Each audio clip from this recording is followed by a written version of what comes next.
Donc, en fait, le but, si vous voulez, Mathias, c'est que vous arriviez, donc, par rapport au fait de la difficulté de faire un tri, que justement, vous assumiez de faire ce tri. Donc, on a dit, pour le début de votre présentation, vu que c'est ce que j'ai fait, au fond, vous êtes un professionnel de l'immobilier avec de l'expérience maintenant. Vous avez fait une grande école de commerce, donc quand même, vous avez passé des concours, tout ça. Donc, vous avez fait une école du top 10, il faut le dire. Au niveau de ce que vous avez aimé faire, qu'est-ce qui vous fait vibrer? Qu'est-ce que vous avez préféré faire dans votre parcours jusqu'à maintenant? Moi, ce que j'aime énormément faire, c'est rendre service aux personnes en mettant les personnes en connexion, en réseau, pour atteindre des objectifs, parce que souvent, on arrive plus à trouver de solutions à plusieurs. Très bien. Donc ça, c'est une qualité. Est-ce qu'elle est reliée à votre objectif final professionnel, qui est quand même de travailler dans l'immobilier, le fait de mettre des personnes en réseau? Ça aide beaucoup dans l'apport de service qu'on va apporter au client, parce que c'est cette différenciation-là qui fera qu'un client va venir chez vous et pas chez quelqu'un d'autre. Euh, Excellent. Excellent. Donc, en fait, il faut le tourner comme ça. C'est-à-dire qu'en fait, il faut dire, voilà, moi, je suis quelqu'un qui… Enfin, je vous laisse d'ailleurs vous-même le formuler, mais l'idée, c'est de montrer toujours dans une communication. Une bonne communication, c'est quelqu'un qui sait pourquoi il communique. D'accord? Et ça, c'est un problème de notre époque, puisque même un CV, un LinkedIn, c'est un acte de communication. C'est-à-dire que ça a pour but de faire comprendre à quelqu'un quelque chose que vous voulez lui dire. Et souvent, avec notre quantité de communication, on s'envoie des messages, des WhatsApp, des machins, des ceci, de cela, on a perdu l'habitude de donner quand même de l'importance. C'est-à-dire qu'on communique un peu comme… enfin, alors on vomit de la communication, si vous excusez l'expression, alors que là, typiquement, dans une communication professionnelle, il faut être à l'économie. La parole rare mais précieuse, l'écriture, enfin la parole, enfin la communication rare mais précieuse. Donc là, en l'occurrence, ce que vous aimez, il faut arriver à le connecter par rapport à votre travail. Donc, ce que vous aimez dans le cadre de votre travail. Donc, cette connexion des personnes, bah, j'imagine que c'est parce que quand quelqu'un achète un bien immobilier, bah, c'est bien si vous connaissez le bon notaire qui va le prendre vite, s'il a un problème avec les diagnostiqueurs qu'il faut, s'il doit refaire des travaux. Moi, quand j'ai acheté mon appartement, c'est vrai que c'était précieux que l'agent immobilier puisse me mettre en contact avec les personnes pour les travaux. Peut-être que je n'aurais pas acheté si je n'avais pas été rassuré par rapport à ça. Donc, ça, vous pouvez l'expliquer. Qu'est-ce que vous savez faire techniquement? Je dirais, enfin oui, techniquement, aujourd'hui, les soft skills, votre compétence professionnelle ou vos compétences professionnelles clés. Moi, ça va être une bonne communication, la transparence des échanges, et garder toujours une relation, et travailler dans une relation de confiance avec les personnes. C'est ce que j'essaie vraiment de mettre en avant comme valeur dans le travail. Parfait. C'est très bien, c'est très bien pour un agent immobilier, pour quelqu'un qui veut se développer dans l'immobilier, qui veut progresser, c'est quelque chose qui a du sens. Donc là encore, n'oubliez pas une minute. Hein. Donc c'est pas, enfin, parce que, enfin, je sais pas, un anniversaire, si vous commencez à vous rencontrer quelqu'un d'important qui veut investir dans un achat de petits immeubles ou de bureaux ou je ne sais quoi, et que vous commencez à lui débiter alors qu'il est entre la poire et le fromage 5 minutes de présentation personnelle, ça va tellement se voir que vous faites de l'autopromotion que ça risque de bugger, quoi. Ok. Donc, on a sur ce que je veux faire, enfin pardon, sur ce que je sais faire. Maintenant, ce que je veux faire, là, il faut proposer une fenêtre enthousiaste, un truc qui se prolonge, qui donne de l'élan. Donc, qu'est-ce que vous voulez faire dans votre métier ou ailleurs ou, Euh, Ce que je veux faire, c'est essayer de vraiment enrichir mon réseau avec les clients que j'ai actuellement pour pouvoir demain ouvrir de nouvelles opportunités, que ce soit dans le professionnel ou dans le personnel. Vous m'avez parlé la dernière fois de concepts innovants.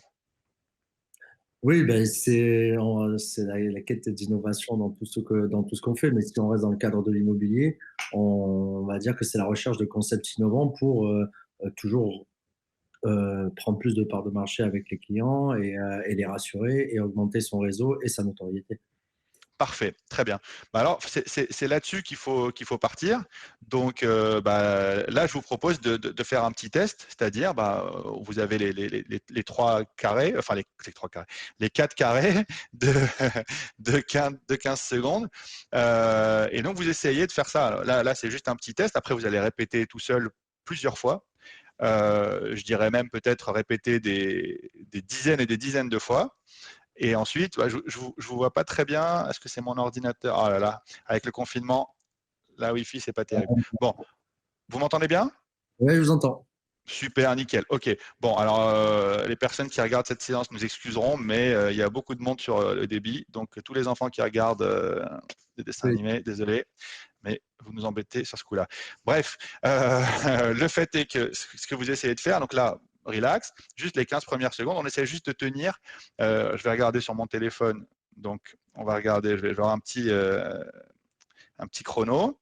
Et donc, on essaie de faire plusieurs séquences de 15 secondes. Donc, on commencera avec la séquence de ce que j'ai fait. Donc, on a dit, j'ai fait une grande école, une spécialisation, on va la nommer l'école en question. Mhm. Et ensuite, je me suis orienté dans l'immobilier avec, là, dans votre cas, vous avez eu 3 expériences maintenant ou 2 expériences? C'est la troisième, là, non? Deux expériences dans 2 l'immobilier. expériences. Ok, bon, l'autre, c'était pas tout à fait dans l'immobilier, effectivement. Ok, donc, quoique, en fait, bon, Ouais. c'est un autre débat. Mais donc, votre deuxième expérience actuellement, donc, on essaie de faire 15 secondes là-dessus. Donc, moi, je vous pose la question. Donc, et vous, Mathias, qu'est-ce que vous faites dans la vie? Eh bien, moi, j'ai été diplômé de grande école de commerce à Catch Business School et aujourd'hui, je suis consultant immobilier pour M. Riviera, une agence digitale poussée vers l'avenir. Super, très bien. Alors là, ça fait 11 secondes. Attention aux formules poussées vers l'avenir. Donc, c'est ça, ça fait un peu trop vendeur. Vous avez dit que vous avez fait une école, pas de spécialisation. Or, dans un pays comme la France où la formation compte énormément, quand on a fait une grande école, je dirais qu'on passe du temps dessus.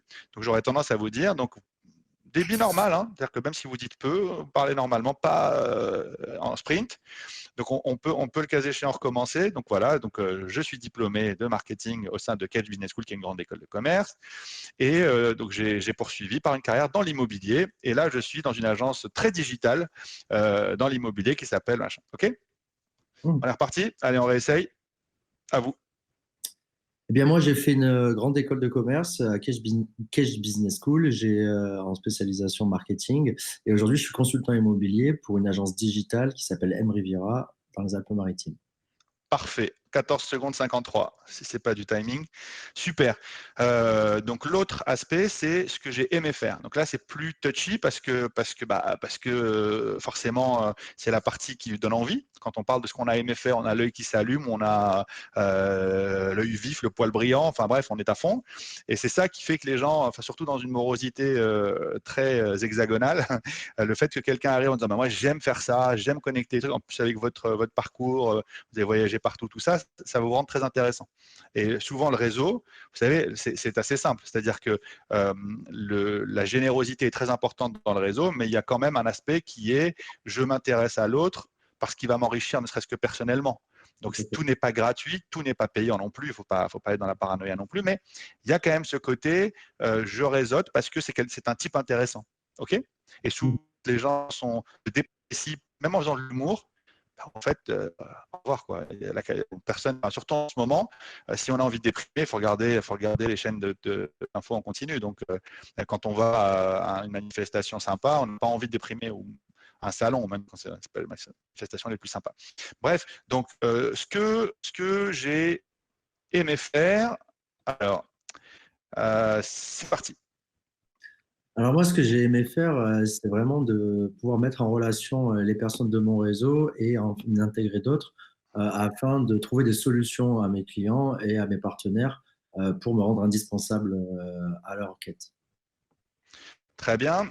Alors, c'est bien. Juste le petit côté de rendre indispensable à leur quête, ça fait un petit peu bracelet électronique. Ouais. Donc à la limite, là, bon, on va pas faire que ça pendant toute la séance. Donc, ce que je vous propose, c'est quand vous allez répéter et quand on répétera ensemble la prochaine séance, c'est répéter beaucoup, mais surtout sur cette partie-là, sachez que c'est la partie où vous devez vous prendre du plaisir à raconter. Donc, Mhm. si quand vous parlez de la situation, vous ne visualisez pas la situation, vous prenez du plaisir, eh ben, forcément, ça va être quelque chose qui va pas impacter autant que ça ne devrait. OK? Donc vraiment, c'est très important que vous-même. Ah, par contre, la connexion là, Là, on ça vous a marche? perdu. Ouais, là, ça marche un peu mieux. Mais je disais, c'est hyper important que vous quand vous parlez de ce que vous avez aimé, que ce soit enfin, dans n'importe quel cadre, que vous voyez la scène. Si vous êtes dans un exercice formel et que vous oubliez le plaisir quand vous parlez d'un truc qui vous fait plaisir, ça aura l'air très très bizarre. OK ? Ok.